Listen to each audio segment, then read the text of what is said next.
एक बार एक जंगल के निकट दो राजाओं के बीच घोर युद्ध हुआ। एक जीता दूसरा हारा। सेनाएं अपने नगरों को लौट गईं। बस सेना का एक ढोल पीछे रह गया। उस ढोल को बजा बजाकर सेना के साथ गए भाट व चारण रात को वीरता की कहानियां सुनाते थे। युद्ध के बाद एक दिन आंधी आई। आंधी के जोर में वह ढोल लुढ़कता पुढ़कता एक सूखे पेड़ के पास जाकर टिक गया। उस पेड़ की सूखी टहनियां ढोल से इस तरह से सट गई थी कि तेज हवा चलते ही ढोल पर टकरा जाती थी और धमाधम धमाधम की गुंजायमान आवाज होती। एक सियार उस क्षेत्र में घूमता था। उसने ढोल की आवाज सुनी। वह बड़ा भयभीत हुआ। ऐसी अजीब आवाज बोलते पहले उसने किसी जानवर को नहीं सुना था। वह सोचने लगा कि यह कैसा जानवर है जो ऐसी जोरदार बोली बोलता है, धमाधम। सियार छिपकर ढोल को देखता रहता, ये जानने के लिए कि यह जीव उड़ने वाला है या चार टांगों पर दौड़ने वाला। एक दिन सियार झाड़ी के पीछे छुपकर ढोल पर नजर रखे था। तभी पेड़ से नीचे उतरती हुई एक गिलहरी कूदकर ढोल पर उतरी। हल्की सी ढम की आवाज भी हुई। गिलहरी ढोल पर बैठी दाना कुतरती रही। सियार बड़बड़ाया, ओह, तो यह कोई हिंसक जीव नहीं है। मुझे भी डरना नहीं चाहिए। सियार फूंक फूंक कर कदम रखता ढोल के निकट गया।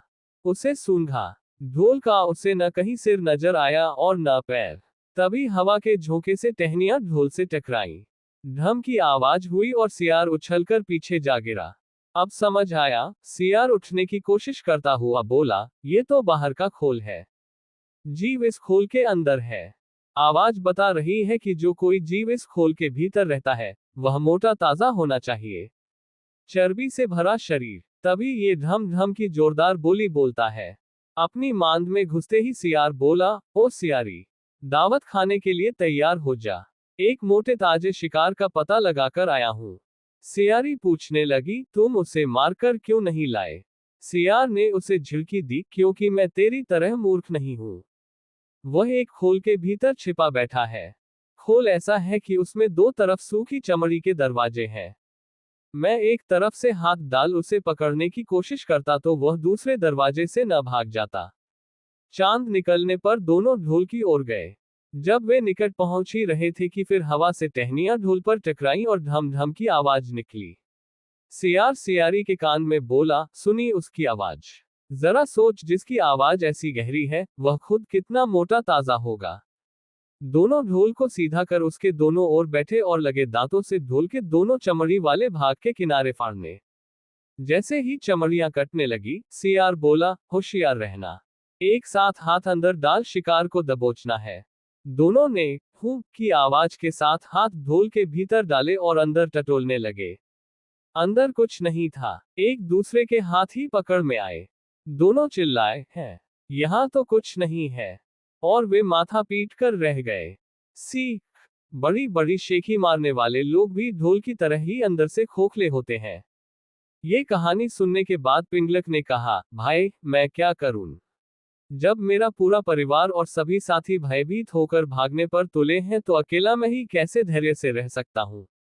दमनक ने कहा, इसमें आपके सेवकों का क्या दोष है?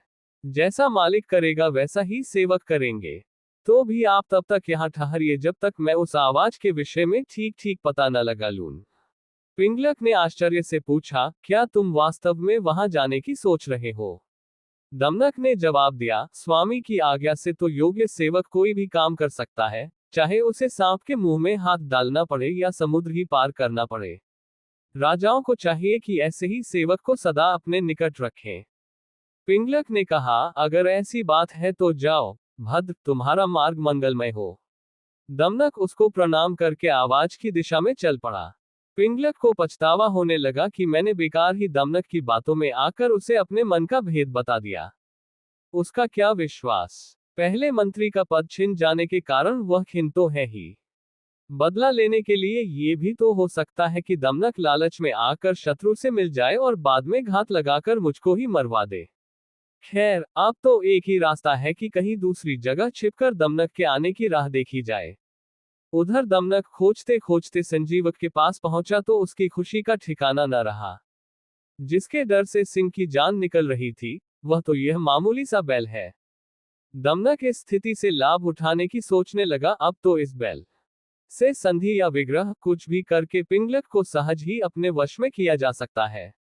यही सोचता सोचता वह लौटकर पिंगलक के पास पहुंचा। पिंगलक उसे आते देख संभल कर बैठ गया। दमनक ने पिंगलक को प्रणाम किया। पिंगलक ने पूछा, तुमने उस भयंकर प्राणी को देखा क्या? उद्धरण। दमनक ने कहा, आपकी कृपा से मैं उसे देख आया हूं। पिंगलक को आश्चर्य हुआ, सच? पिंगलक ने अपनी झेप मिटाने के लिए कहा, तो फिर उस बलवान जंतु ने तुम्हें छोड़ कैसे दिया? शायद उसने इसीलिए तुमको छोड़ दिया होगा कि बलशाली लोग अपने समान बल वाले से ही बैर या मित्रता करते हैं। कहाँ वह महाबली और कहाँ तुम जैसा तुच्छ विनम्र प्राणी। दमनक ने मन का क्षोभ छिपाकर कहा, ऐसा ही सही। वह सचमुच महान है, बलशाली है और मैं एकदम क्षुद्र दीन प्राणी हूँ। तो भी यदि आप कहें तो मैं उसे भी लाकर आपकी सेवा में लगा सकता हूँ। पिंगलक ने चकित होकर कहा, सच कहते हो? ऐसा संभव है? दमनक बोला, बुद्धि के लिए कुछ भी संभव नहीं। तब पिंगलक ने कहा, अगर ऐसी बात है तो मैं आज से ही तुमको अपना मंत्री नियुक्त करता हूँ। तुम्हें प्रजा पर दया और दंड के अधिकार देता हूँ। पद और अधिकार पाकर प्रसन्न दमनक बड़ी शान से चलता हुआ संजीवक के पास पहुंचा और गुर्राकर बोला, ओरे दुष्ट बैल, इधर आ। मेरे स्वामी पिंगलक तुझे बुला रहे हैं। इस प्रकार निश्चिंत होकर डकराने गरजने की तुझे हिम्मत कैसे हुई? संजीवक ने पूछा, ये पिंगलक कौन है भाई? दमनक ने जवाब दिया, अरे तू क्या वनराज सिंह पिंगलक को नहीं जानता? अभी तुझे पता चल जाएगा। वह देख, बरगद के पेड़ के नीचे अपने परिवार के साथ जो सिंह बैठा है, वही हमारे स्वामी पिंगलक है। ये सुनकर संजीवक की कंपकंपी छूट गई। वह कातर स्वर में बोला, भाई तुम तो चतुर सुजान लगते हो। अपने स्वामी से मुझे माफ करवा दो तो मैं अभी तुम्हारे साथ चला चलता हूँ। दमनक ने कहा, बात तो ठीक है तुम्हारी। अच्छा ठहरो, मैं अभी स्वामी से पूछकर आता हूँ। वह पिंगलक के पास जाकर बोला, स्वामी वह कोई मामूली जंतु नहीं है। वह तो भगवान शंकर का वाहन वृषभ है। मेरे पूछने पर उसने बताया कि भगवान शंकर के आदेश से वह नित्य यहाँ आकर यमुना तट पर हरी हरी घास चरता है और इस वन में घूमा करता है। पिंगलक भयभीत होकर बोला, ये सच ही होगा, क्योंकि भगवान की कृपा के बिना घास चरने वाला ये प्राणी सर्पों से भरे वन में इस तरह से दिखराता हुआ निर्भय विचरण नहीं कर सकता। खैर, ये बता कि अब वह कहता क्या है? दमनक बोला, मैंने उससे कह दिया है कि यह वन भगवती दुर्गा के वाहन मेरे स्वामी पिंगलक सिंह के अधिकार में है, इसलिए उनके पास चलकर भाईचारे के साथ रहते हुए इस वन में सुख से चरो। मेरी बात सुनकर उसने आपसे मित्रता की याचना की है। पिंगलक बहुत खुश हुआ। वो प्रशंसा करते हुए बोला, मंत्रिवर तुम धन्य हो।